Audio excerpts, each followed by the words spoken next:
우리 자기 자신에게 또 좌우에 계신 분에게 잘 되고 있습니다, 잘 될 겁니다 하고 축복해 주시기 바랍니다. 예, 얼굴 좀 밝게 하시고 예, 감사합니다. 여러분들 뉴스 그 기억이 나시는지 모르겠습니다. 항해를 하는 중에 한 군데도 중간에 항구를 들르지 않고요, 또 물자를 공급받지 않고 오직 돛의 바람을 이용해서 전 세계를 이제 바다를 209일 동안 항해를 하신 분이 계십니다. 뭐 이런 일이 흔하진 않은 것 같아요. 세계적으로는 6번째, 그리고 우리나라에서는 이제 최초로 항해를 하신 분이 계신데, 이분이 김승진 씨라는 분입니다. 이분이 최초로 이런 이제 항해를 꿈꾼 것은 2001년도에 일본을 방문했다가 헌 책방에서 호리에 케니치라는 사람이 쓴 그 자기 항해기 요트 여행을 한 것을 읽고 가슴이 이제 쿵쾅거리면서 나도 이 정도면 할 수 있겠다 하는 그런 어떤 이제 충동이 일어났다는 겁니다. 그래서 오랜 동안 이제 준비를 하고 지난해 10월 19일에 아라파니호라는 요트를 끌고 평택에 있는 외목항을 많은 사람들의 그런 이제 격려 속에서 떠나서 드디어 이제 남아프리카의 희망봉, 또 인도네시아의 순다 해협을 거쳐서 지난 5월 16일에 다시 외목항으로 이제 귀환을 했습니다. 한 41,900km를 항해를 했다고 합니다. 항해를 하는 동안 아주 진기한 그런 이제 광경들을 많이 경험했는데요. 배를 찾아온 갈매기들과 친구가 되어서 논일기도 하고, 또 돌고래들과 아주 그렇게 유행을 하고 햄을 치기도 하고, 또 남극에 가서는 엄청나게 큰 그 커다란 유빙을 보고 감탄하기도 했다고 합니다. 그러나 이 항해가 결코 순탄한 것만은 아니었습니다. 209일 동안 항해하는 동안 그 요트보다 더 큰 파도가 덮쳐서 이 요트가 뒤집어질 위기에 처하기도 하고, 또 생사의 기로에 그렇게 처하기도 했다고 합니다.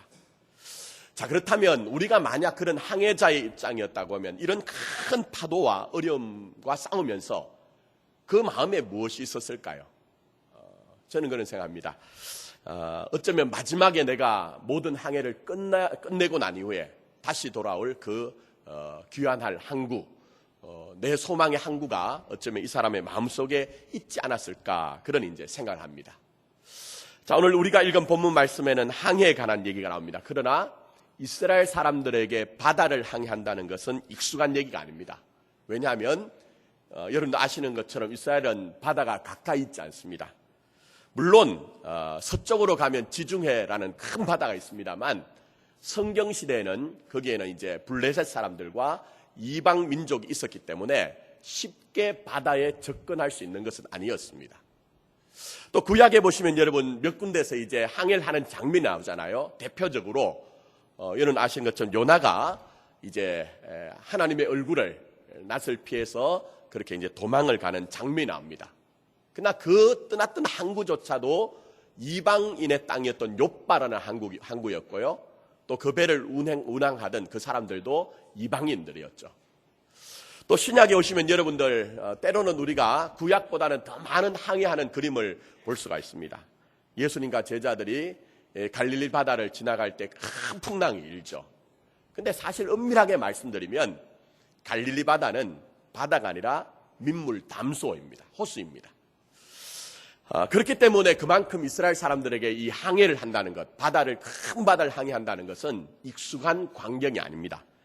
자, 그러나 오늘 107편 말씀을 보시면 희한하게도 이렇게 이제 항해에 대해서 익숙하지 않은 이스라엘 사람들 중에 이 바다의 항해에 대해서 아주 자세하게 묘사를 하고 있는 그런 장면을 봅니다. 특히 항해하는 사람들이 만나는 가장 큰 두려움인 폭풍을 만났을 때 상황을 그렇게 자세히 묘사를 하고 있습니다. 자, 읽지 않았지만 25절부터 다시 한번 볼까요? 25절 보십시오. 여호와께서 명령하신 즉 광풍이 일어나 바다 물결을 일으키는도다. 그들이 하늘로 솟구쳤다가 깊은 곳으로 내려가나니 그 위험 때문에 그들의 영혼이 어떻게 된다고요? 녹는구나. 그들이 이리저리 구르며 취한 자같이 비틀거리니 그들의 모든 지각이 혼돈 속에 빠지는도다 얘기했어요. 어떤 그림이 그려지십니까? 정말 이 큰 파도, 집채만한 파도가 덮쳐서 이 작은 배가 그 파도에 휩쓸려서 그 파도가 높이 칠 때는 하늘로 솟구치고 다시 그 파도가 가라앉을 때는 밑으로 바닷속으로 처박히는 것 같은 그런 이제 광경이죠. 그래서 그 배 안에 있는 선원들이 중심을 잡지 못하고 이리저리 막 구르면서 마치 술 취한 사람처럼 그렇게 비틀거리는 광경을 아주 자세하게 묘사를 하고 있습니다. 자, 그런데 그 배 안에 있는 이 선원들이 얼마나 두렵고 공포에 떨고 있을까요? 그래서 오늘 26절 말씀 보시면 그 위험 때문에 그들의 영혼이 녹는도다. 영혼이 녹는다고 표현했어요. 그야말로 이제는 끝이구나, 절망이구나, 이제는 도무지 헤어날 길이 없구나, 그 낙담하는 그런 상황이죠. 희망을 포기한 어떤 모습입니다. 자, 그러나 오늘 이 시인이 사실은 이 바다를 항해하는 항해자들의 모습을 통해서 그 사람들만 우리에게 얘기하는 것이 아니라 이 항해하는 항해자들의 모습을 통해서 우리의 인생의 모습을 직면시키고 있습니다. 어떻습니까? 살아보시면서 우리의 인생이 항해하는, 바다에서 항해하는 항해자들 같다는 느낌이 들지 않으세요? 때로는 우리가 참 순탄할 때가 있습니다. 어찌 이렇게 안온한가 하는 그런 마음이 들 때도 있어요. 순풍에 돛단 듯이 그렇게 우리가 수면 위를 미끄러지면서 그 수면에 반사되는 그 빛들, 아름다운 빛들, 산란하는 빛들을 우리가 즐기는 그런 순간도 있죠. 그러나 그 평온함이 오래 가지 않습니다. 물론 때로는 큰 바람이, 큰 파도가 일지 않고 그저 그냥 지나가는 바람과 파도가 우리 곁을 스쳐 지나갈 수도 있습니다. 그러나 오늘 여기에 107편에 나오는 이 항해자들의 모습처럼 어떤 면에서 우리가 정말 감당할 수 없는 큰 풍랑이 일고 파도가 우리를 덮쳐서 우리 인생의 배가 하늘로 솟구치고 또 곧바로 바닥을 치면서 내 영혼이 녹는 것 같은 그런 우리의 지경들이 있는 것이죠. 물론 파도의 모양이 여러 가지고 또 높이도 다른 것처럼 우리 각자에게 인생의 풍랑과 파도는 다른 것 같습니다. 어떤 분들은 경제 문제일 수 있고요. 또 어떤 분들은 가족, 자녀들 문제, 또 인간관계의 문제, 또 건강의 문제 여러 가지가 있습니다. 또 어떨 때는 그런 데가 있습니다. 내가 과거에 큰 풍랑을 지나왔습니다. 그러나 지금은 괜찮아요. 그러나 과거의 그 기억 때문에 혹시 지금은 안온하지만 그런 파도가 나에게 또다시 오는 것은 아닌가 하는 불안감이 있습니다.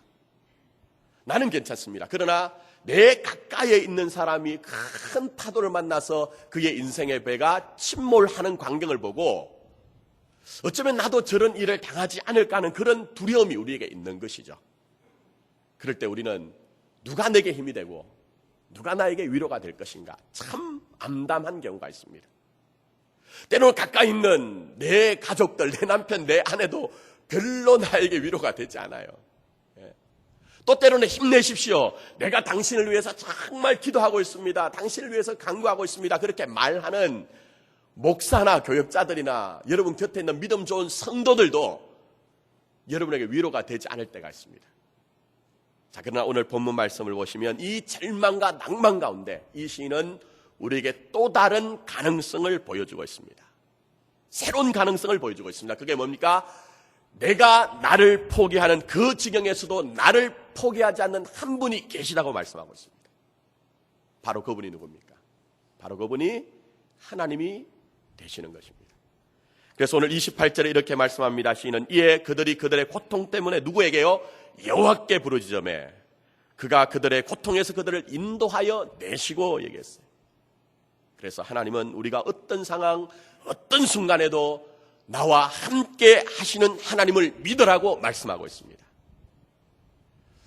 여러분 아시다시피 예수님의 제자들도 말씀드린 것처럼 가끔 풍랑을 만납니다.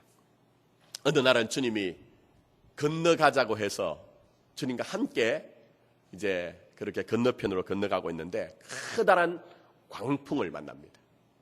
그야말로 인력편주와 같은 이 작은 배가 이리저리 마구 흔들리고 밀려다니는데 그때 그래도 주님은 참 희한하게도 배 고물을 베고 깊이 숙면에 취하신 것 같아요. 이 돌발적인 상황 앞에서 그 갈릴리 바다에서 나고 자린 잔뼈가 굵은 이 노를 젓는 데는 베테랑이라고 할 수 있는 이 제자들조차도 어쩔 줄을 모르고 당하고 안절부절하고 있습니다. 급기야는 이제 배가 파선의 위기에 처했던 것 같아요. 그때서야 이들이 주님을 깨웁니다. 주님, 우리가 다 죽게 되었는데 주님 왜 우리를 안 돌아보십니까? 왜 안 계십니까? 그렇게 주님 앞에 주님을 깨웁니다. 그때 우리 주님이 말씀하십니다. 너희가 어찌하여 믿음이 없느냐? 바람이 문제이고 파도가 문제가 아니라 어찌하여 너희에게 믿음이 없느냐 말씀하고 있어요. 믿음이 우리에게 중심이요 핵심이요 문제라는 것이에요. 그러시고 난 후에 우리 주님께서는 그 바람을 꾸짖어서 파도를 잔잔케 하시는 모습을 볼 수가 있습니다. 사랑하는 성도 여러분, 우리 다 그렇잖아요. 정말 예수님 진실하게 믿어보려고 하는데 그 믿음의 길에도 우리에게도 얼마든지 우리가 감당 안 되는 그런 풍랑을 파도를 만나는 경우가 있죠. 정말 이것이 끝인가 끝이 아닌가 하는 그런 한계상을 만날 때도 있습니다. 그러나 분명한 것은 바로 우리에게는 최후의 보루가 있다는 것입니다. 도무지 세상의 사람들이 알지 못하는 그 큰 비밀이 있는데 그것은 바로 우리와 함께 하시는 임마누엘의 주님이 언제나 어디서나 우리와 함께 하신다는 것입니다. 그러므로 두려워하지 마십시오. 걱정과 염려 속에 여러분의 인생을 허비하지 마시라는 것입니다. 루마니아가 지금은 이제 자유화가 돼서 자유주의 나라이지만 과거에는 이제 공산주의 사회주의 아니었습니까? 네, 리처드 범브란트 목사님이라는 분이 계신데 이분이 이제 26살에 예수님을 영접하고 목회자가 됐습니다. 그러나 나라가 공산주의화되면서 이분이 감옥에 그렇게 갇혔습니다. 1948년부터 6년간 독방 생활을 했고요. 다시 이제 풀려나서 3년간을 지내다가 또 6년간을 또 감옥에 이제 그렇게 들어갔습니다. 그냥 편안히 있는 게 아니고 사실은 굉장한 고문과 함께 온갖 위협을 다 당했죠. 그러다 보니까 아무리 목회자지만 염려가 없겠습니까? 두려움이 없을 수가 없죠. 그래서 어느 날인가 큰 두려움이 이 리처드 범브란트 목사님의 마음을 막 핥고 지나가는 거예요. 근데 그때 리처드 범브란트 목사님이 조용히 묵상을 하면서 기도를 하는데 번뜩 하고 지나가는 생각이 있었어요. 급하게 하나님의 말씀인 성경책을 펴서 읽는데 그것은 두려워 말라는 하나님의 음성이 들려온 거예요. 그래서 이 리처드 범브란트 목사님이 이 성경책을 읽어가면서 과연 이 성경책에서는 두려워 말라는 말씀이 몇 번 나올까 그 횟수를 헤아리기 시작했습니다. 그랬더니 놀랍게도 그 횟수는 365번이 나오더라는 거예요.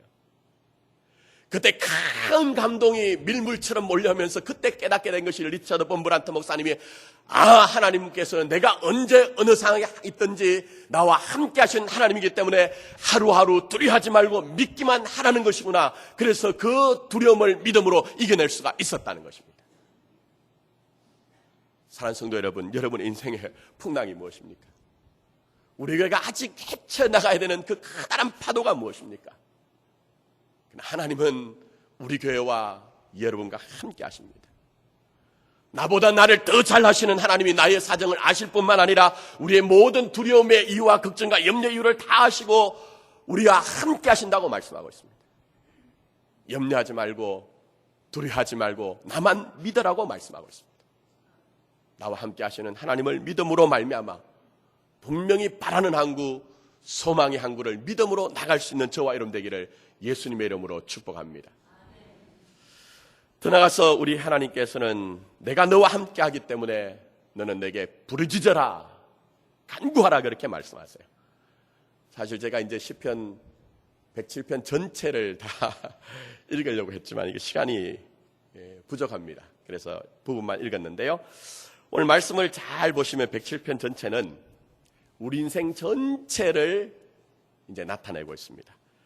시편 107편은 공중 예배를 위해서 지어진 시입니다. 무슨 얘기냐?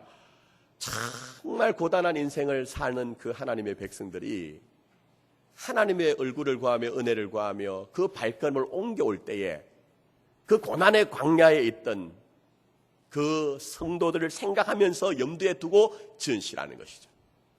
자, 먼저 보십시오. 눈으로 한번 보세요. 4절부터 9절까지는 나그네 상황입니다. 물론 나그네라고 하면 여러분, 나는 나그네 아닌데요, 정주하며 그냥 살고 있는데요, 이런 마음이 드실 것 같아요. 사시면 사실수록 인생은 나그네 길. 그런 유행가도 있잖아요. 그죠? 그게 우리가 참 점점 더 절감이 되어지죠. 이스라엘 백성들은 광야길 40년 동안 그들이 구하였던 물을 구하였으나 써서 마시지 못하는 혼란스러움을 경험했습니다.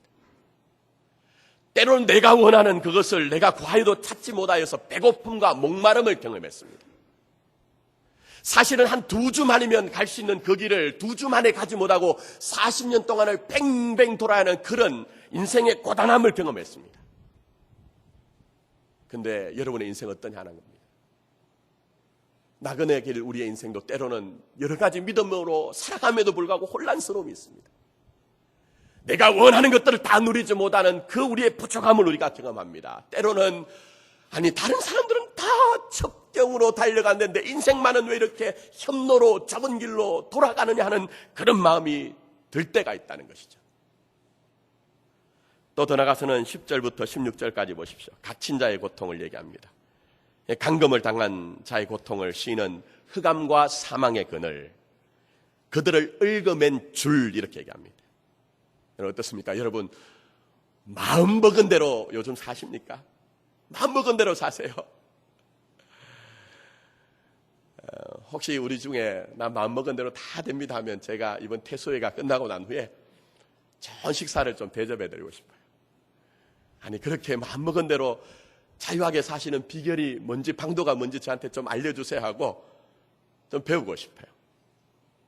사실 우리가 우리의 인생을 보면 내 의지대로 자유함을 누리는 경우가 그렇게 많지 않더라는 것입니다. 왜 그렇게 얽매이는 게 많은지 몰라요. 때로는 어떤 사람들은 우리가 아는 것이 많아지면 자유하다고 합니다. 그러나 아는 것이 많아지면 많아질수록 왜 그런지 모르지만 고민도 더 많아져 가요. 내가 그때는 그것이 너무 옳다고 생각해서 내 목소리를 높였어요. 그런데 목소리를 높이다 보니까 내가 왜 그렇게 독선적인 사람이 된지, 또 그렇게 내가 누리던 과거의 은혜는 다 어디로 가고 나는 은혜가 없는 자가 된 것이죠. 또 물질도 그렇습니다. 우리나라에서는 참 독특한 용어가 있어요. 돈을 많이 벌고 물질이 많으면 뭐라고 하죠? 잘 산다 얘기예요. 잘 산다. 여러분 한번 잘 생각해 보세요. 돈 많은 것하고 잘 사는 것하고 다르거든요. 그런데 이 나라에 저를 포함해서 모든 우리가 국민들은 돈 많으면 잘 산다는 그런 의식이 있는 것 같아요. 그래서 한동안은 우리가 우리의 인사 속에 부자 되세요. 부자 되세요. 여러분 옆에 있는 분에게 한번 얘기해 주세요. 부자 되세요 하고 한번 해보세요. 기분이 좋으시죠? 근데 그 물질이라는 것도 말입니다. 내가 경영할 수 있는 능력이 있어야 돼요. 물질이 오히려 화가 되는 경우가 있더라고요. 제가 예전에 사역을 하던 심호하던 교회 집사님이 계셨는데요. 이분들이 아침에 새벽에 주로 이제 여는 식당, 어떤 식당인지 여러분들 이제 이해가 좀 되실 것 같아요. 그 식당을 하시는데 정말 열심히 하셨어요. 부부가. 정말 피곤함에도 불구하고 정말 열심히 하셨어요. 사업이 많이 흥황하고 번창했습니다. 근데 어느 정도 이제 기반을 딱 잡고 난 뒤에 보니까 내 자식들을 보니까 한 놈도 반듯한 애들이 없어요. 그동안 얘들하고 놀아주지도 못하고 필요할 때마다 그냥 그저 돈으로, 필요한 대로 돈으로 그렇게 다 애들 무마하면서 달래면서 살아왔는데 장사한 아이들 중에 하나도 반듯한 애들이 없어요. 얼마나 힘들었는지. 많아졌는데 그것 때문에 오히려 평강을 잃어버리고 그것 때문에 관계가 다 깨어져 있더라는 거예요. 그래서 우리의 인생이 보니까 매인바된 인생이라는 것입니다. 자, 그 다음에 보시면 17절부터 22절까지는 질병에 의한 고통이 나옵니다. 특별히 18절 말씀 보시면 음식물을 싫어하게 되어 사망의 문 앞에 있는 것 같다. 가까이 있다 이렇게 얘기하고 있어요. 물론 육체적인 질고를 얘기합니다만 우리는 육체적인 질고만을 얘기하는 것이 아닙니다. 여러분의 마음과 영혼이 건강하냐 깨끗하냐 하는 문제예요. 정말 우리 주님께서 말씀하신 것처럼 내 삶이 날마다 여호와를 앙망함으로 말미암아 독수리가 날개치며로는 그 가슴 벅찬 그 삶을 살고 있냐 하는 것이죠. 근데 가만히 보니까 우리의 삶이 지난날 너무 힘든 과정을 거쳐와서 누구나 다 마음과 영혼에 커다란 생채기가 있습니다. 아픔이 있어요. 그래서 누가 그냥 나에게 그냥 말 한마디를 던져도 그 말 때문에 고민하고 그 말 때문에 염려하고 그 말 때문에 아파하는 것이 우리의 영혼의 실존이더라는 것입니다. 그리고 더 나가서는 22절, 23절부터 33절까지는 이미 살펴본 것처럼 요동치는 그 바다, 인생의 바다에서 항해하는 항해자의 우리의 모습. 여러분, 이게 인생이죠. 때때로 정말 고단하고 지난한 것이 우리의 삶의 모습이죠. 그러나 오늘 이 시인의 고백을 잘 보십시오. 이 시인이 그렇게 우리에게 얘기하는 것은 그런 광야의 인생을, 나그네 인생을 살기도 하고, 때로는 우리가 메인바된 삶을 살기도 하고, 인생의 영혼의 여러 가지 우리가 질고를 지기도 하고, 인생의 바다를 정말 험난하게 지나가는 인생이지만 거기에는 영적인 공통적인 원리가 있다는 것입니다. 그것을 주목해 보시라는 것입니다. 자, 6절 말씀 보십시오. 6절, 13절, 19절, 28절 말씀 보세요. 공통적인 영적인 원리를 이 시는 뭐라고 얘기합니까?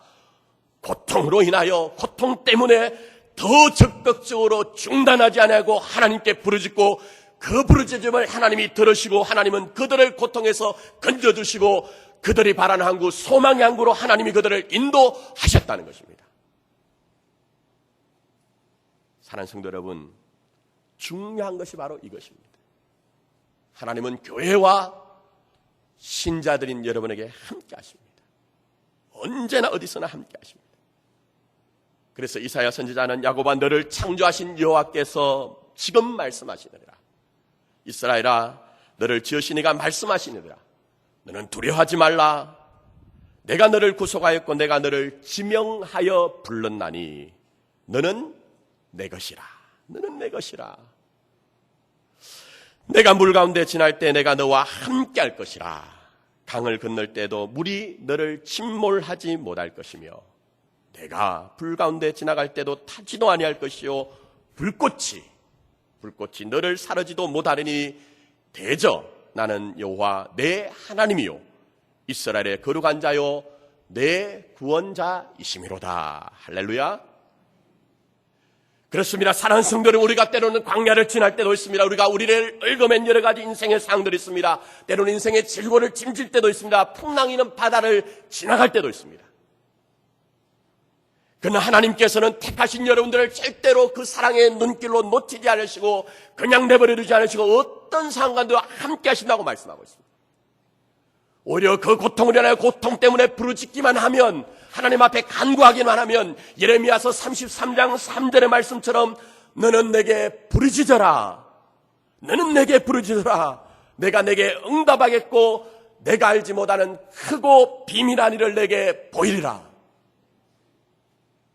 분명히 하나님은 교회와 신자 여러분에게 말씀하고 있습니다.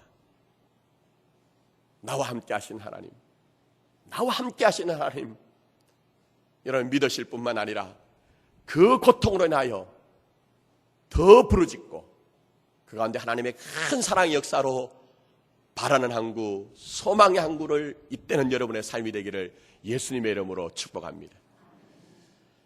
자, 마지막으로 살펴볼 것이 있습니다. 우리에게 이렇게 함께 하시며 우리의 강구를 들어주시는 하나님은 어떤 하나님이신가 하는 거예요. 결론적으로 말씀드리면 하나님은 약속하신 것을 이루시는 하나님.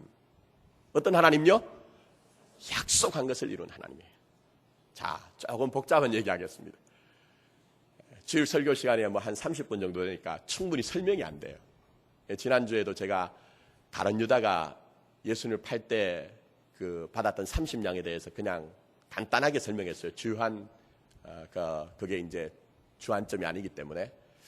그래서 오늘도 마찬가지입니다. 충분히 설명은 하지 못합니다. 성경에서는요, 근본적으로 하나님이 여러분을 위해서 일하시는 것들을 하나님의 이름에 그것을 담아내는 경우가 굉장히 많습니다. 굉장히 많습니다. 자, 그래서 오늘 보십시오. 이 고통 가운데 우리의 부르짖음을 들으시고 우리가 바라는 항구, 소망의 항구로 우리를 인도하시는 하나님의 이름이 무엇입니까? 자, 하나님의 이름이 뭐로 나오죠? 뭐라고 했습니까? 잘 아시는 이름이에요. 너무 잘 알아서 여러분들이 입을 떼기가 좀 부담이 되신 것 같아요. 여호와. 여호와입니다. 여호와. 자, 다 보지 않고 조금만 볼게요. 24절에서도 여호와께서, 25절에서도 여호와께서, 28절에도요 여호와께, 30절에서도 여호와께서, 31절에 여호와의 이렇게 되어 있습니다. 그러니까 우리가 때로는 광야길을 지나가고 묶인 가운데 있기도 하고 인생의 그 질고를 짐지고 가기도 하고 풍랑 이는 바다를 지나갈 때도 우리와 함께 하시며 우리의 기도를 들으시는 하나님은 여호와 하나님이라는 것입니다. 자, 그러면 여호와의 이름의 뜻이 무엇입니까? 혹시 아시는 분 계십니까? 여호와, 스스로 계신 자, 나는 스스로 있는 자니라. 근데 이걸 다시 그냥 말 그대로 번역을 하면요, 나는 나다. 뭐라고요? 나는 나다. I am who I am, 이런 뜻이에요. 그러니까 이 말은 인간의 모든 언어와 언설로는 도무지 표현할 수 없는 홀로 영원하신 하나님, 자존하신 하나님, 절대적으로 유일하신 하나님이라는 것입니다. 근데 이렇게 설명을 드리면 그건 신학적인 용어죠. 나하고 별로 상관이 없네요. 이런 마음이 드실 것 같아요. 제가 조금만 풀어드릴게요. 여러분, 여호와라는 하나님의 이름이 어디에서 제일 먼저 등장할까요? 성경 중에 창세기죠. 창세기 2장에 보시면 아담을 창조하실 때 하나님의 이름을 여호와 이렇게 합니다. 1장에서는 엘로힘이란 이름이 많이 나와요. 엘로힘이란 이름이. 자, 이 여호와란 이름의 뜻이 뭐냐? 아시는 것처럼 하나님이 에덴 동산을 거기에 만드시고 아담이 거기서 모든 것들을 다 누리면서 경영하며 살도록 했습니다. 그러나 죄로 말미암아 그 관계가 깨어졌죠. 그래서 3장에 보시면 아담이 범죄를 하고 난 후에 하나님의 낯을 피하여서 숨어서 하나님이 아담아 아담아 부르실 때 나타나지 못합니다. 그리고 자기의 수치를 가리기 위해서 무화과 나무의 잎으로 자기의 수치를 가리죠. 그러나 아무리 그렇게 해도 죄의 삭슨, 죄값은 무엇이죠? 사망입니다. 그게 바로 하나님의 법과 시계예요. 이 아담은 죄의 짐을 지고 자기 스스로는 사망을 향해 끌려갈 수밖에 없는 인생인 것입니다. 그래서 하나님께서 이 아담에게 하나님 자신이 가죽 옷을 지어서 아담에게 입혀주십니다. 이게 무슨 얘기일까요? 얘들아, 너희들이 너희들의 죄의 수치를 너희들의 어떤 수단과 방법으로 가릴 수 없단다, 얘들아. 그걸 말씀하시는 거예요. 이 가죽옷, 짐승의 희생을 통해서 하나님의 희생을 보여주죠. 너희들 스스로 수치를 가리는 것이 아니라 내가 나의 방법, 나의 아들을 십자가에 죽게 함으로 말미암아 너희들의 죄의 수치를 다 가려줄게. 너희의 죄와 허물과 너희들의 인생의 주들을 담당해 줄 것이야. 그걸 말씀하시는 것이죠. 그래서 이 하나님의 언약, 하나님의 약속이 어떻게 이루어집니까, 여러분? 우리는 이미 다 아시는 것처럼 예수님께서 그 나무 십자가에 달려 돌아가실 때에 나무에 달린 자마다 모두 다 저주받은 자라고 하였어. 마치 그 도수당하는 한 마리의 양처럼 짐승처럼 갈갈이 찢기시면서 우리의 죄와 우리의 허물을 다 담당하심으로 다 이루었다고 말씀하셨습니다. 그러므로 여호와 하나님은 당신이 말씀하신 것을 그대로 우리의 인생에 성취하시고 완성하시는 하나님이신 것입니다. 그럼 오늘 여기에 107편 말씀에 나오는 이 시인이 여호와 여호와라고 그렇게 계속 되뇌는 이유가 뭘까요? 여러분의 삶이 때로는 유리하는 그런 나그네처럼 그런 삶을 산다 할지라도 때로는 어떤 우리가 묶인 가운데 부자유하다 할지라도 때로는 우리의 삶의 질고로 해서 무거운 짐을 지고 간다 할지라도 커다란 파도 앞에 어찌할 바를 모른다 할지라도 하나님은 우리에게 분명히 소망의 항구, 약속의 항구, 기대하는 항구로 우리를 넣겠다고 말씀하시기 때문에 그 약속을 하나님 당신이 성취하시고 이루시고 완성하신다는 것입니다. 사랑하는 성도 여러분, 그렇기 때문에 우리는 더 많이 약속을 이루어 가시는 하나님만을 신뢰해야 됩니다. 그분만을 의지해야 됩니다. 지금까지 우리 인생의 많은 세상의 소리를, 사람의 소리를, 그 난설들과 이설들 우리의 삶을 얼마나 힘들게 했습니까? 그러나 그 소리들이 여러분의 인생에 무엇을 이루어내던가요? 그 세상의 소리와 사람들의 소리가 우리 교회에 무엇을 완성해 나가더냐 하는 것입니다.